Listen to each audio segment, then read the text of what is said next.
নমস্কার বন্ধুরা, আমি মৌমিতা। লাইফের খুঁটিনাটিতে আরও একটা নতুন দিনে তোমাদের অনেক অনেক স্বাগত। তো চলো আজকের দিনে শুরুটা করে ফেলি। আজকেও একটা তাড়াহুড়ো রয়েছে। আজকেও বাড়িতে কিছু গেস্ট আসবে, কিছু না দুজন আসবে। তো আমারই এক বোন আর তার হাজব্যান্ড আসবে।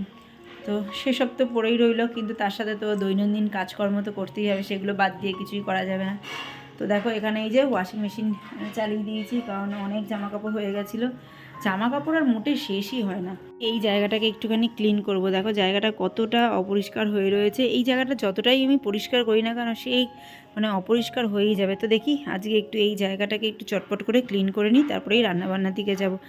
আসলে এই জায়গাটা না, এখানে তো তোমরা দেখেছো আমি বাসন উপর দিই, আর এইখানটা ওয়াশিং মেশিনটা যেহেতু এখানে রয়েছে, তো সেই জন্য এখানে আর কি যাবতীয় ডিটারজেন্ট বলো, তারপরে যে লিকুইড বলো, সমস্ত কিছু এখানেই রেখে দিই, যাতে এখান থেকে নিয়ে এটা ব্যবহার করতে সুবিধা হয়। আর এইটার কলটা কোথায় বলো তো, তোমাদেরকে দেখায়নি। ওই যে দেখো কলটা ওইখানে রয়েছে।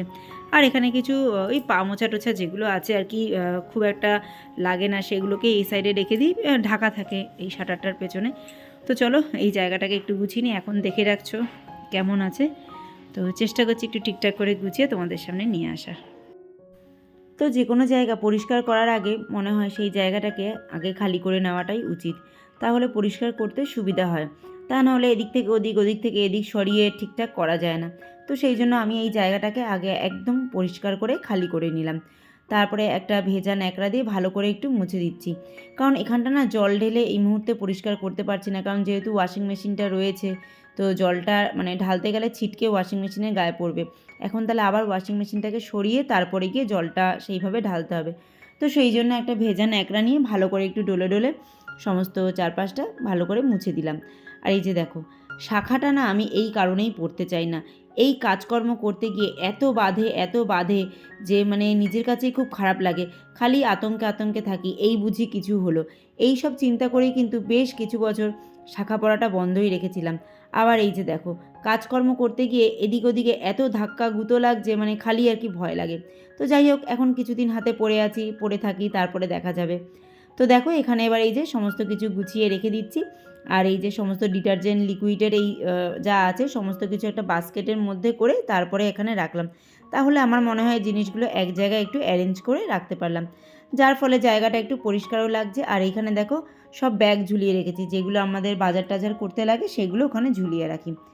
তো তারপরে চলে এলাম রান্নাঘরে রান্নাবান্না করতে, কারণ ওই দিকে বেশি সময় আর দেওয়া যাবে না, আমাকে রান্নাটাও সারতে হবে, বোনের বর আসবে।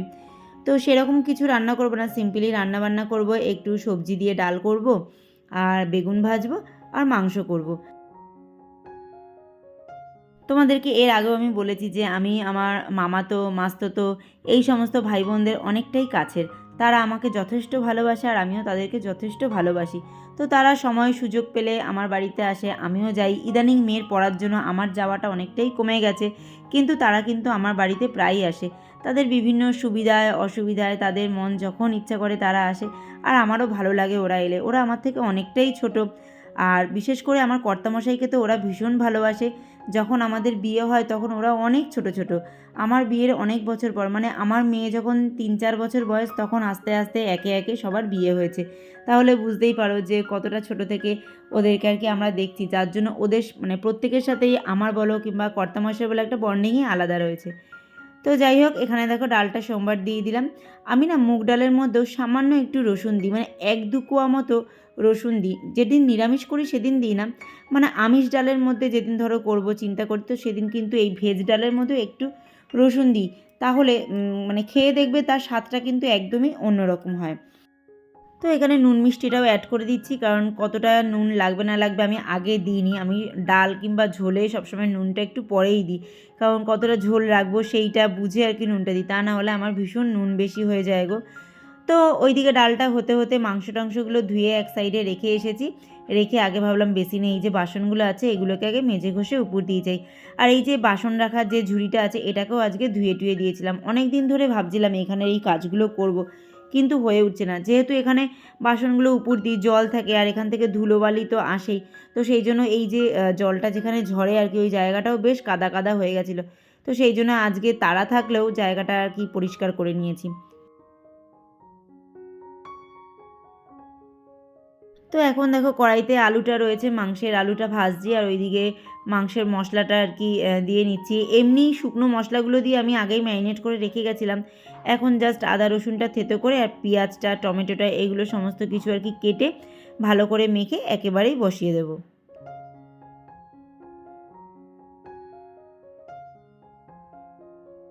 আর আজকে আমার যে বোন আসছে, তো ওর আসাতে অনেকটা আনন্দ লাগছে, কারণ ওর সাথে নতুন একজন আসছে।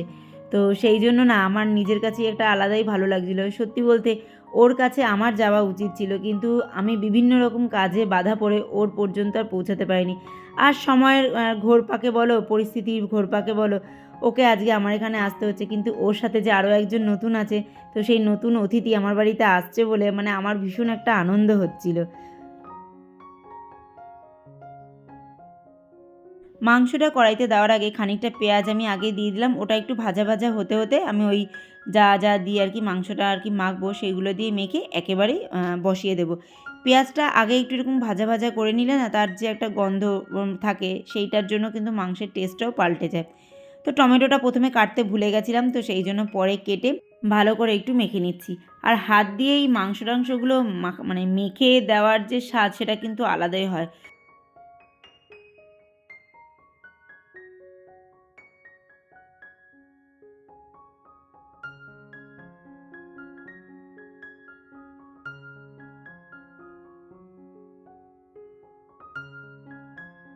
তো মাংসটা এখানে চাপিয়ে দিয়ে বাদবাকি রান্নাঘরে যে সমস্ত কাজবাজ আছে সেগুলো সেরে নিলেই আমার এদিকে রান্নাবান্না কমপ্লিট হয়ে যায়। ঘর দুয়ার গোছানো, মোছা, পুজো দেওয়া সমস্ত কিছুই কমপ্লিট করে নিয়েছি। যদিও সেখানে আমার কর্তামশাই প্রতিদিনের মতো হেল্প করেছে, তো সেই জন্য এইদিকে মোটামুটি মাংসটা হয়ে গেলেই আমার রান্নাবান্না হয়ে যায়।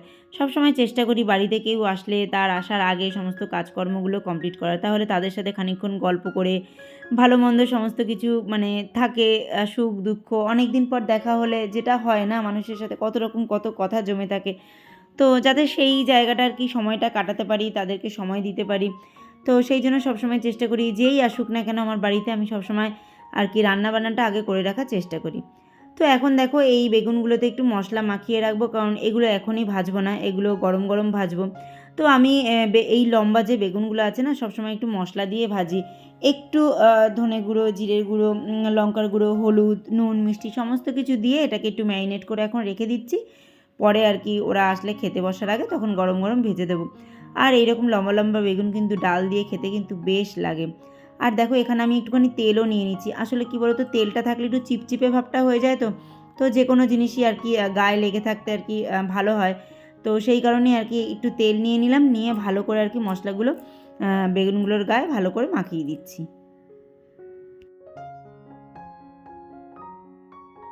গত দুদিনের ভিডিওতে আমি তোমাদেরকে বলেছিলাম যে আমার থেকে তোমরা কেউ কিছু শিখতে পারো কি না পারো জানি না, আমি তোমাদের থেকে সত্যি অনেক কিছু শিখি। তো তার রিপ্লাইতে তোমরা অনেকেই বলেছো আমার থেকে অনেক রকম রান্না বান্না অনেক কিছু তোমরা শিখেছো, তো সেটা শুনে কিন্তু আমার খুব খুব ভালো লেগেছে। আর তোমরা যে আমাকে এতটা ভালোবেসেছো আর আমার থেকে তোমরা কেউ কিছু শিখেছো, এটা ভেবে কিন্তু আমার কিন্তু অনেক অনেক ভালো লাগছে। তো তোমাদের প্রত্যেকে কিন্তু অনেক অনেক ধন্যবাদ, তোমরা এত সুন্দর করে আমাকে আমার প্রশ্নের রিপ্লাইটা দিয়েছো। আর হ্যাঁ, এর মধ্যে যারা আমাকে নতুন বন্ধু করেছো, হয়তো আমি তাদের ঘরে এখনও পৌঁছাতে পারিনি, আসলে আমি একটু ব্যস্ত হয়ে পড়েছি। তোমরা আমাকে একটু সময় দিও, অবশ্যই আমি তোমাদের ঘরে পৌঁছে যাব। আর এই যে দেখো আমরা ওয়েট করতে করতে এই যে আমার বোন, বোনের হাজব্যান্ড আর আমাদের সোনা বাবা ওরা চলে এসেছে। তো ওদেরকে আগে খেতে দিয়ে দিয়েছি, কারণ অনেকটাই দুপুর হয়ে গেছিলো। তো সেই আর কি দেখো খেতে বসেও মানে খেতে খেতে আমরা গল্প করছি, ওরা খাচ্ছে আর আমি দাঁড়িয়ে দাঁড়িয়ে ভিডিও করছি আর গল্প করছি। তো বুঝতেই পারো দুটো বোন যখন অনেক দিন পর এক জায়গা হয়, তাও তাদের কাছে কত জমা কথা থাকে। আর তোমাদেরকে বললাম না, দেখো ওরা তিনজন এসছে, তার মধ্যেও কিন্তু একজন নতুন অতিথি আছে। তো দেখি তোমরা কে কে গেস করতে পারলে আমাকে কমেন্ট করে জানাবে যে আমি কোন নতুন অতিথির কথা বলছি। তো দেখা যাক তোমরা আমার ভিডিও কতটা মনোযোগ সহকারে দেখছো, আর কিংবা দেখে আর আমার কথা শুনে বুঝতে পারছো।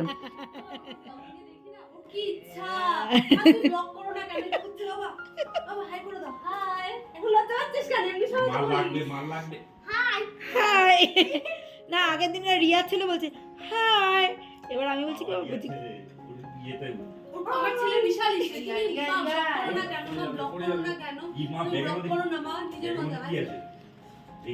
তোর তো এখন আরো ভালো সুযোগ ছিল। সেই ল্যাদ খাবলে না সকাল থেকে শুরু মানুষের এখন এই সমস্ত ব্যাপারে ইন্টারেস্ট বেশি। দুপুর অবধি আমার চলবে, বিকালে ভাত খেয়ে ভুলে যাবো। তো ওদের সাথে কথাবার্তা বলতে বলতে গল্প করতে করতে কখন যে সময় কেটে গেল কিছুই বুঝতে পারলাম না, যে ওদের যাওয়ারও সময় হয়ে গেল। আর এই যে পুচকু ছেলেকে দেখতে পাচ্ছ, এই ছেলে তার মৌমানিকে যে এত ভালোবাসে তোমাদেরকে কি বলবো। আমি যদি আগে থেকে ব্লগ করতাম তাহলে তোমাদেরকে দেখাতে পারতাম যে ওই ছেলে আমাকে কতটা ভালোবাসে। জানি না পরবর্তীকালে এই ভালোবাসা কতটুকু থাকবে না থাকবে, তবে এই মুহূর্তে মানে ওই যে এখানেই স্মৃতিবদ্ধ করে রেখে যাচ্ছি কথাটা, যে এই ছেলে কিন্তু তার মৌমানিকে অনেক ভালোবাসে, আর মানিও তার সোনা বাবাকে অনেক ভালোবাসে। তো চলো বন্ধুরা, আজকের পর্ব এতটুকুই রাখছি। আবার দেখা হবে নতুন এক পর্ব নিয়ে। তোমরা সবাই ভালো থেকো, সুস্থ থেকো, সাবধানে থেকো।